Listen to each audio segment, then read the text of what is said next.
অন্তর্বর্তী সরকারকে সঠিক পথে ফেরাতে রাজপথে নামবে বিএনপি। বর্তমান সরকারকে সঠিকভাবে পরিচালিত করতে দরকার পর্যাপ্ত সমালোচনা, এমন মন্তব্য করেছেন বিএনপি নেতা সালাউদ্দিন আহমেদ। পাশাপাশি সরকারের ভুল সংশোধন করতে সকলের প্রতি আহ্বান জানান তিনি। প্রেস ক্লাবে আয়োজিত এক আলোচনা সভায় সালাউদ্দিন আহমেদ বলেন, অন্তর্বর্তীকালীন সরকারকে সঠিক পথে আনতে হলে প্রয়োজনে রাজপথে আন্দোলনে নামতে হবে। সরকারকে সঠিকভাবে পরিচালিত করতে পর্যাপ্ত সমালোচনা করা জরুরি।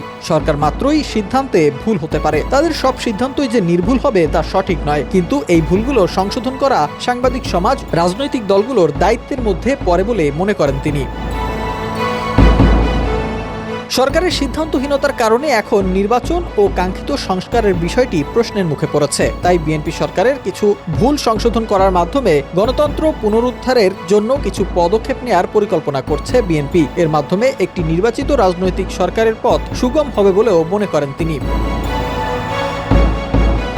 এর আগেও নির্বাচন নিয়ে বারবার সরকারকে তাগাদ দিয়েছে বিএনপি। দ্রুত নির্বাচিত সরকারের হাতে ক্ষমতা হস্তান্তর করে মানুষের ভোটের অধিকার ফিরিয়ে দিতে আহ্বান জানিয়েছেন দলটির একাধিক নেতা। এবার সমালোচনা ও রাজপথে কর্মসূচির মাধ্যমে সরকারকে সঠিক পথে রাখতে চায় দেশের অন্যতম বৃহৎ এই রাজনৈতিক দল।